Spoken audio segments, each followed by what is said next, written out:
Welcome back. We continue our semi-regular series of interviews about faith and religious events. We're calling it Faith Time. Hanukkah starts tonight, a holiday season for people of the Jewish faith. Joining us this morning to talk about it is interim rabbi at Spring Hill Avenue Temple, Dana Evan Kaplan. Rabbi, thank you very much for joining us this morning. Thank you. It's a pleasure to be here. And first question, most basic question, tell us, what is Hanukkah? As you can see before you, Hanukkah is first and foremost a festival of lights. And so these are called menorahs. There's all different types. The one my personal menorah for this year. It's very artistic. Yeah, it's very modern looking, and these are more traditional. And so you put in your candles, one each night, up to 8 nights. And it's a plethora of light. So we have Festival of Light. We're celebrating light, which symbolizes freedom.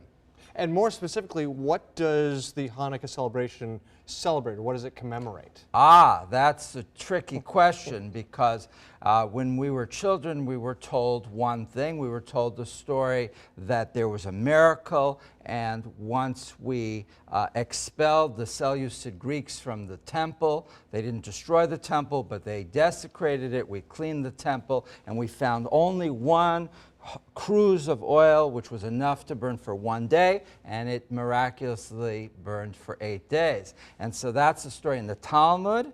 But once you dig a little deeper historically, you see that there was a lot of internal conflict between those who wanted to incorporate the very best of Greek philosophic thought with that of Judaism, and those who were extremists, fundamentalists, obscurists, people who we are familiar with today. So for the most part, it's putting an emphasis, though, on the celebration and the candles. Correct, correct. The rabbis felt that after 3 terrible defeats against Rome, that there needed to be a unifying holiday that was uplifting, and they didn't want to get too much into the internal politics. And where do the dreidels come in? Oh, the standard dreidel is like this, but you can get dreidels that are really quite spiffy.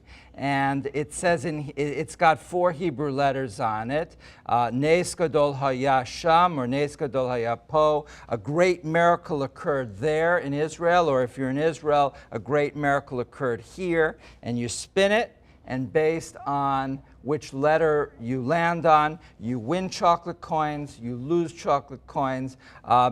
I'm not really good at this game, and so I don't know how come I'm gaining weight, because I mostly lose my coins. It sounds like a fun game of chance. And one thing I wanted to address is, where does Hanukkah fall on the sort of the ranking of Jewish holidays? It's not one of the most holy, or where does it fall? Correct, Chad. You're very well knowledgeable on these things. It's the first post-biblical Jewish holiday. It's considered one of the quote-unquote minor Jewish holidays. But on the other hand, it's become one of the 2 most celebrated holidays, along with Passover. And sociologists have found that there's very clear reasons for it. It doesn't occur too frequently. It's family-focused. It's got lots of fun things to do. It reminds us a little bit of God and our relationship with God, and about how to be a good person, and it's got great stories. Well, Rabbi, thank you so very much for joining us this morning for this edition of Faith Time. Thank you, sir.